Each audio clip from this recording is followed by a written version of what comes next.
সুবহানাহু ওয়া তাআলার কাছে গায়বের চাবিকাঠি রয়েছে।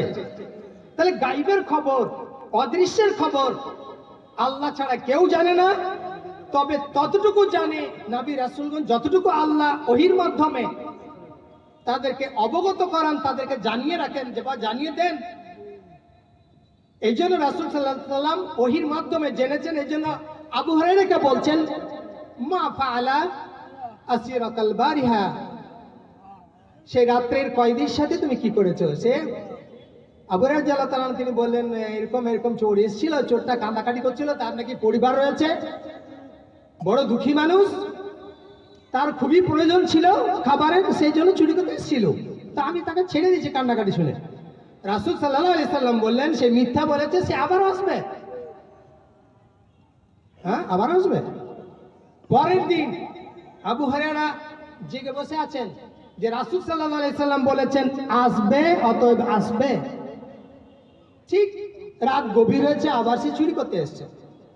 আবার সেই 2 আঁচলা ভরে খাবার তুলছিল, এই মুহূর্তে তাকে পাকড়াও করা হয়েছে। আবু হুরায়রা রাদিয়াল্লাহু তাআলা আনহু তিনি বললেন, আজকে ছাড়বো না। তুই বললে যে আসবেন, আবার এসো। সেদিনও খুব কাটাকাটি করলো। আবু হুরায়রা রাদিয়াল্লাহু তাআলা তাকে সেদিনও রেহা করলেন, ছেড়ে দিলেন। আবার পরের দিন রাসূল সাল্লাল্লাহু আলাইহি ওয়াসাল্লাম একই প্রশ্ন করলেন, আবু হুরায়রা, তুমি রাতের বেলা তোমার কয়েদির সাথে কি ব্যবহার করেছো? একই ঘটনা বললেন, যে সে কাটাকাটি করছিল, তাকে ছেড়ে দিয়েছি। রাসূল সাল্লাল্লাহু আলাইহি ওয়াসাল্লাম বললেন, না, সে মিথ্যা বলেছে, আবার আসবে, আবার আসবে। তাহলে আজকে একদম তাক লেগে আছে। আজকে যেহেতু আসবে, এটা হচ্ছে তৃতীয় দিন, তাকে ছাড়া হবে না। তাই এসছে, সে আবার গভীর রাতে আবার চুরি করতে, তাকে ধরে ফেলা হয়েছে। আবু হুরায়রা রাদিয়াল্লাহু তাআলা বলছেন, লা আরফান্নাকা ইলা রাসূলিল্লাহি সাল্লাল্লাহু আলাইহি ওয়াসাল্লাম, আজকে তোকে ছাড়া হবে না। কয়দিন ভুল করে, কয়দিন আসবো না বলে, আমরা কি বলি? কয়দিন তোকে বলেছি যে আসবি না, 2 দিন আসলে ছাড়লাম, আজকে তোকে ছাড়া হবে না, আজকে তোকে জেল দেবো, আজকে তোমার রাষ্ট্রপ্রধানের কাছে নিয়ে যাওয়া হবে। সে খুবই কান্নাকাটি করে বলল, আবু হুরায়রা, আপনাকে একটা কালেমা শিক্ষা দেব, যেটার মাধ্যমে আল্লাহ আপনাকে উপকৃত করবেন, আর শয়তান আপনার নিকটবর্তী হতে পারবে না। দেখেন, শয়তানি ঠেলাই পড়ে শিক্ষা দিচ্ছে। আবু হুরায়রা জানে না রাদিয়াল্লাহু তাআলা, তিনি জানেন না যে এটা শয়তান। যেহেতু সে মানুষের রূপ ধারণ করে এসেছে, তাই তার জানার কোনো সুযোগ নেই। মাইকম্যান, কোথায় তুমি? সব লাইট বন্ধ হয়ে গেছে। লাইটম্যান, রাস্তার মাইকও বন্ধ হয়ে গেছে, এখানে লাইট বন্ধ হয়ে গেছে, তাড়াতাড়ি এসো। তাহলে বলছিলাম যে শয়তান বলল কি, যে এমন একটা কালেমা শিক্ষা দেব, যেটার মাধ্যমে আল্লাহ তোমাকে উপকৃত করবে, আর শয়তান তোমার নিকটবর্তী হতে পারবে না। সেটা কি? ইজা আওয়াইতা ফিরাশিক, যখন তুমি বিছানায় ঘুমোতে যাবে, এই আয়াতুল কুরসিটা শেষ পর্যন্ত তেলাওয়াত করবে, পড়ে নেবে।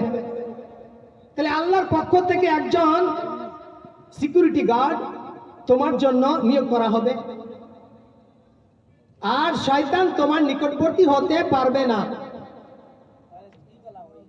তাহলে আমরা এখানে দেখতে পেলাম যে বিছানায় যখন আমরা ঘুমোতে যাব, বিছানাতে বসে কিছু জিকির আজকার রয়েছে, যেমন হাতটা জড়ো করে সূরা ইখলাস, সূরা ফালাক, সূরা নাস একবার করে পড়ে থুক থুক করে, মানে মাথা থেকে সামনের অংশ হাত বুলিয়ে নেয়া, আবার 3 কুল পড়ে ওই ফু দিয়ে আবার বুলিয়ে নেয়া 3 বার। এই পরে এখানে আয়াতুল কুরসিটা পড়ি না, আরো জিকির আজকার রয়েছে। তাহলে আয়াতুল কুরসিটা পড়তে হবে কখন? বিছানায়। তাহলে কতবার হলো? 8 বার। তাহলে 5 ওয়াক্ত ফরজ নামাজের পরে 5 বার, সকাল সন্ধ্যায় জিকিরের সাথে 2 বার, আর বিছানাতে ঘুমানো সময় 1 বার, মোট 8 বার আয়াতুল কুরসি। যদি পড়া হয়, পড়া যায়, অভ্যস্ত হয়ে যায়, আমরা আমাদের পরিবারের সদস্যদেরকে মুখস্থ করিয়ে নিই, তাহলে কি হবে?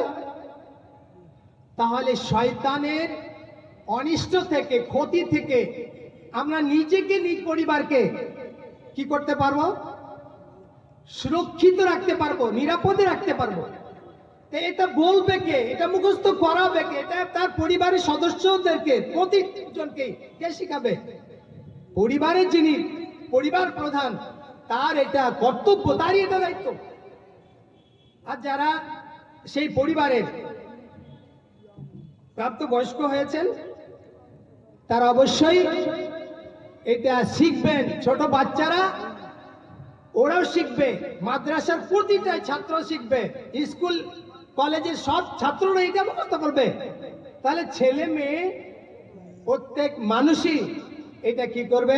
মুখস্থ করবে, যেটা শয়তান থেকে বাঁচার একটা রক্ষা কবচ হবে। সবাই তো শেষ। তাহলে আমি আয়াতুল কুরসিটা পড়েছিলাম, সেখান থেকে বলার আগে আমার সময় শেষ হচ্ছে, সেহেতু আমি আর সময় নিচ্ছি না। যদি কোনোদিন আমাদের কার সাথে সাক্ষাতে কোনো আলাপ আলোচনা হয়, আমরা সেদিন সেটা ব্যক্ত করার চেষ্টা করবো ইনশাআল্লাহ। যা বললাম, আল্লাহ তুমি আমাকে সহ যারা শ্রবণ করলেন সকলকেই এটা মুখস্থ করার এবং মানার, প্রত্যহ আমল করার তৌফিক দান করো বলে আমিন। ওয়া আখির দাওয়ানা আলহামদুলিল্লাহি রাব্বিল আলামিন। আসসালামু আলাইকুম ওয়া রাহমাতুল্লাহ।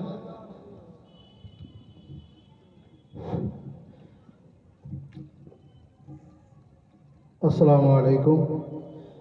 আলহামদুলিল্লাহ, মৌলানা আজিজুর রহমান হাক্কানি সাহেবের মুখ নিঃসৃত কথা আমরা শুনলাম। যেটা শুনলাম, যে কথাগুলো উনি বললেন, আলহামদুলিল্লাহ আমল করার জন্য যথেষ্ট, খুব অল্পর মধ্যে এবং ছোট এবং আমলযোগ্য প্রতিদিনের আমলের জন্য যথেষ্ট, এবং বিভিন্ন